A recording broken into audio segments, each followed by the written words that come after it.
Quand Jurassic World sortit en salle, nous avons découvert le premier dinosaure hybride de la série, l'Indominus Rex, un mélange de divers animaux actuels et de dinosaures. Puis, peu de temps après, nous avons eu un second film avec un nouvel hybride, l'Indoraptor ou l'Indominus Raptor, une création digne d'un film d'horreur. Ces deux hybrides partagent de nombreux traits, car après tout, l'Indoraptor est plus ou moins la fusion entre l'Indominus Rex et un raptor. Mais celui-ci diffère de ses deux parents, en effet, avec un corps bien plus large que la plupart des droméosaures, tout en gardant une agilité surnaturelle, des griffes en faucille sur les pattes et, le plus effrayant, de longs bras pourvus de griffes qui ridiculiseraient celles de Freddy Krueger.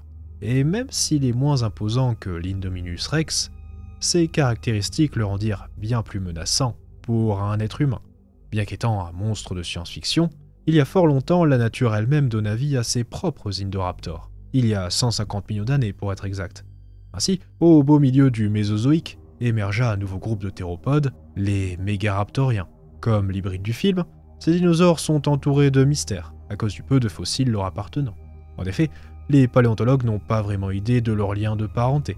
Une chose est sûre cependant, ils auraient fait de parfaits antagonistes pour un nouveau film Jurassic Park, car ils partagent la même allure, et ceci. Ce que vous voyez n'est pas la griffe au pied d'un raptor surdimensionné, mais une main. Celle-ci aurait appartenu au Mégaraptor, le premier mégaraptorien découvert et l'holotype de ce groupe. Comme son nom l'indique, quand les paléontologues découvrirent ces fossiles en Argentine dans les années 90, ils pensèrent d'abord qu'il s'agissait d'une espèce de droméosaure gigantesque, en se basant évidemment sur cette griffe démesurée. Désormais, il a été montré qu'il s'agissait en fait d'une griffe montée sur sa main et d'une longueur impressionnante de 30 cm, soit la longueur d'un des plus grands couteaux de chasse, ou plus simplement de votre règle à l'école. Pour résumer, cela implique que cet animal avait les plus grandes griffes qui aient jamais été détenues par un prédateur. Enfin, jusqu'à la découverte d'autres mégaraptoriens, parfois encore plus terrifiants. En effet, durant ces 20 dernières années, de nombreuses nouvelles espèces appartenant à ce groupe furent découvertes, soit désormais un total de 11 genres identifiés. Ces découvertes additionnelles nous apprirent que leurs armes principales étaient encore plus létales qu'on ne l'avait imaginé. D'une part, ils étaient pourvus d'une seconde griffe sur leur deuxième doigt, tout aussi acérée, et d'autre part, leurs griffes semblaient être encore plus longues de leur vivant, car recouvertes de kératine, les rendant ainsi 30% plus longues. Et même si le troisième doigt ne possédait pas de griffes géantes, il était tout de même utile pour l'appréhension notamment. Cependant, ce n'est pas seulement leur taille et leur forme qui rendaient ces lames aussi mortelles, mais disons la main qui les maniait, car les mégaraptoriens possédaient des membres antérieurs très massifs, de quoi faire complexer de nombreux autres théropodes, comme le T-Rex par exemple. Leurs bras étaient couverts de muscles robustes, et l'ossature était adaptée pour être à la fois solide et flexible, permettant aux mégaraptoriens d'user de leurs griffes avec célérité et dextérité. Cela leur permettait de les utiliser comme des épées ou des lances en fonction de leur adversaire, ce qui causait assurément des dégâts catastrophiques et d'horribles blessures. Et même une fois leurs victimes à terre, le carnage continuait, car les chercheurs pensent que les mégaraptoriens pouvaient utiliser leurs griffes pour tailler en pièces la carcasse, tranchant habilement la viande à la manière d'un boucher pour se repaître des morceaux les plus délicieux. Oh, je pourrais m'arrêter ici. Je pense avoir été assez clair sur les capacités des mégaraptoriens, mais l'horreur ne s'arrête pas là. Pour réellement mesurer la brutalité de ces animaux, il faut s'intéresser à leur proie.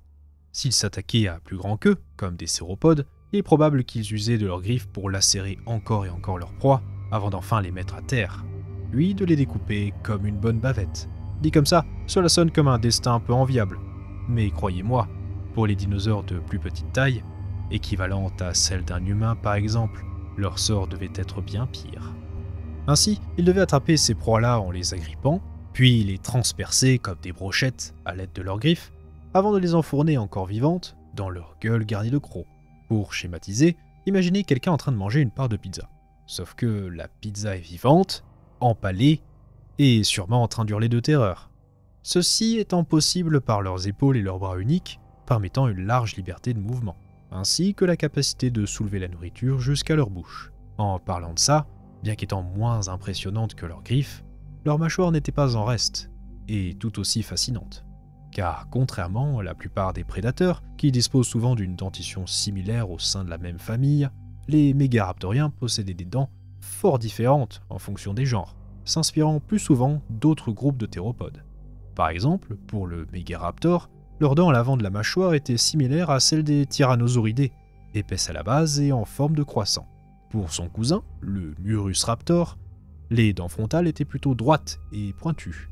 D'autres, comme l'Australovenator ou l'Orcoraptor, avaient des dents assez similaires aux Droméosaures et Compsognathidés, lisses sur le devant et crénelées à l'arrière, efficaces pour découper finement les chairs. Mais ce n'est pas tout, avec le Fukuiraptor, qui possédait sans doute les dents les plus menaçantes, étant longues, nombreuses et semblables à des lames, ressemblant en tout point à celles du Carcharodontosaurus, le fameux lézard à dents de requin. Cependant, au vu de la morphologie de leur crâne, les mégaraptoriens ne devaient pas avoir une morsure particulièrement puissante, ce qui était sans doute compensé par leur dentition fortement spécialisée. Et après tout, niveau armement, leurs lames avaient déjà un tel potentiel de dévastation que bon.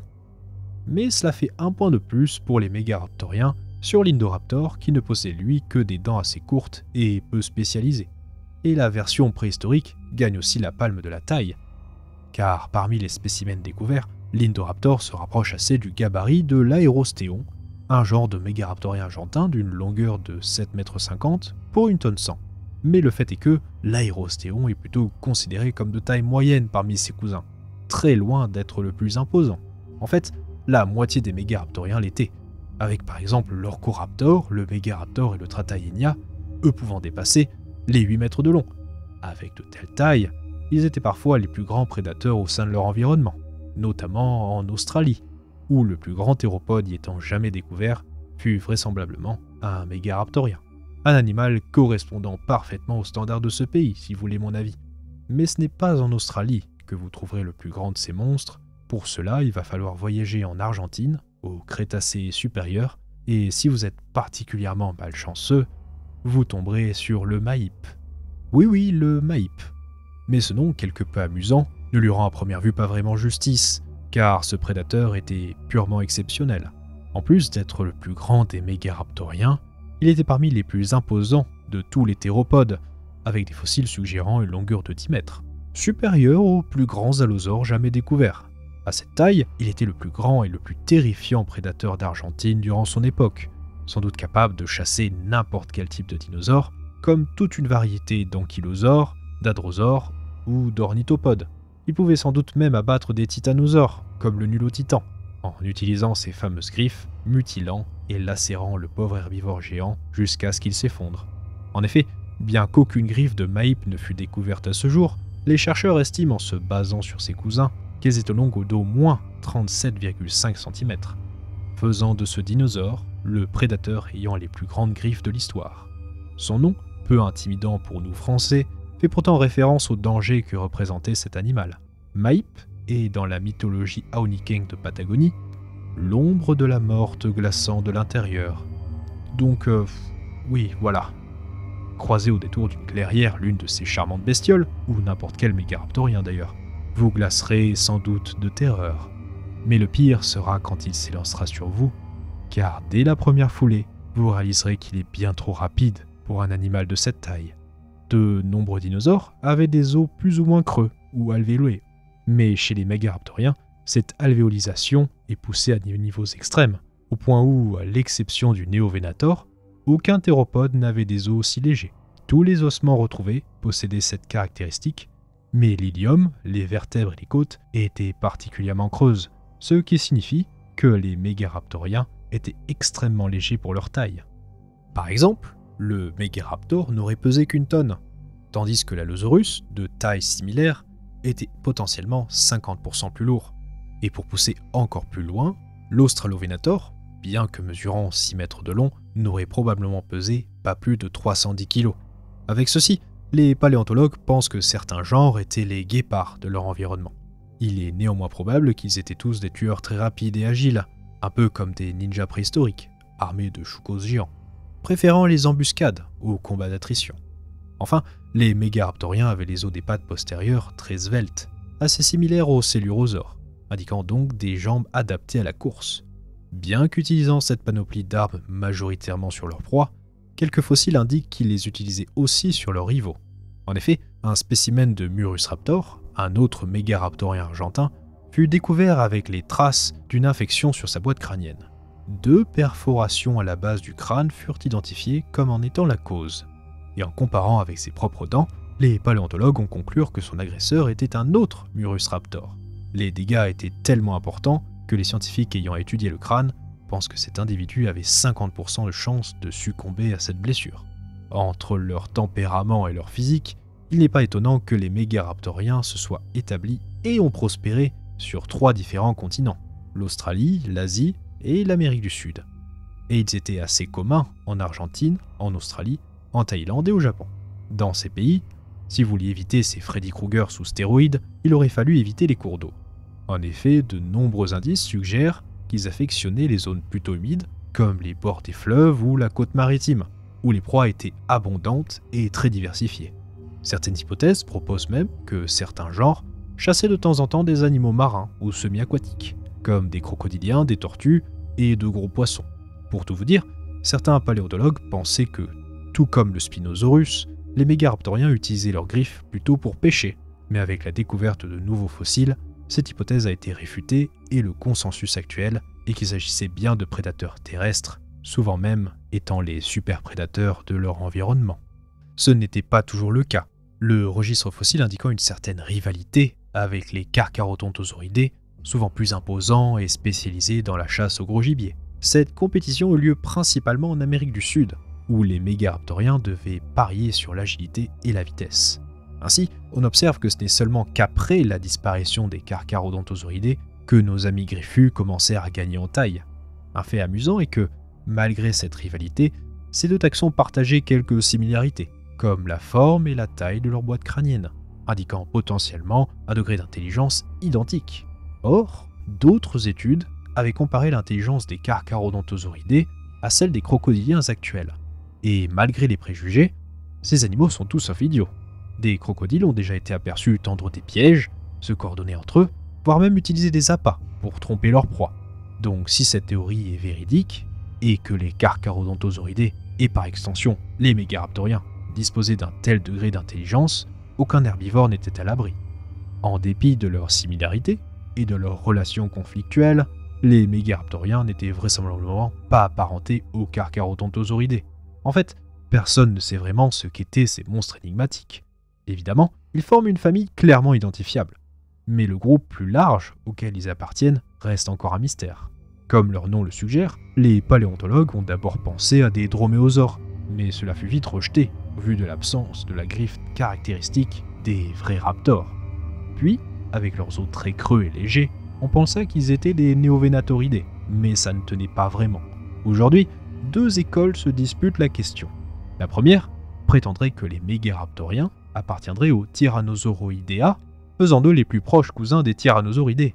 Et la seconde voudrait qu'ils seraient des Coelurosaures non Tyrannosauroidea. Ce qui, avouons-le, ne nous avance pas beaucoup. Et le mystère ne s'arrête pas là, car les scientifiques ne savent pas vraiment où ils sont apparus. L'hypothèse actuelle serait que les mégaraptoriens aient émergé en Asie, au Jurassique supérieur, puis migrèrent en Australie au Crétacé inférieur. Là, ils se diversifièrent avant d'éventuellement poursuivre leur route en Amérique du Sud, en passant par l'Antarctique. En fait, ces dinosaures semblaient tellement prospères que l'on pourrait s'imaginer que leur adaptation à la chasse était bien plus efficace que celle d'autres théropodes. Quand on les compare aux registres fossiles de différentes grandes familles, cela devient presque évident. Par exemple, les Tyrannosauridés n'auraient existé que 16 millions d'années, 46 millions pour les Spinosauridés, 64 pour les Carcharodontosauridae, ou 25 millions pour les Mégalosauridés. Pendant ce temps, nos petits mégaraptoriens auraient tracé leur route pendant plus de 84 millions d'années, faisant d'eux l'un des groupes de dinosaures ayant vécu le plus longtemps. De plus, là où beaucoup de taxons tendent à rapetisser avec le temps, les mégaraptoriens, quant à eux, semblaient devenir de plus en plus gros et terrifiants, avec comme dernier représentant notre fameux Maïp. Avec une famille de dinosaures aussi parfaits, nous aurions eu du mal à imaginer comment ils auraient pu s'éteindre. Mais sur ce coup-là, Mère Nature reçut un petit coup de main venant de l'espace. Car comme tous les dinosaures non aviens, ces monstres furent balayés de la surface de la Terre par une météorite géante il y a 66 millions d'années. Ceci mettant donc fin au règne de terreur de nos amis griffus. Et bien que la Terre ait connu nombre de prédateurs mortels après eux, aucun n'a jamais égalé les mégaraptoriens. Merci de votre attention, et on se dit à la prochaine sur Extinzo.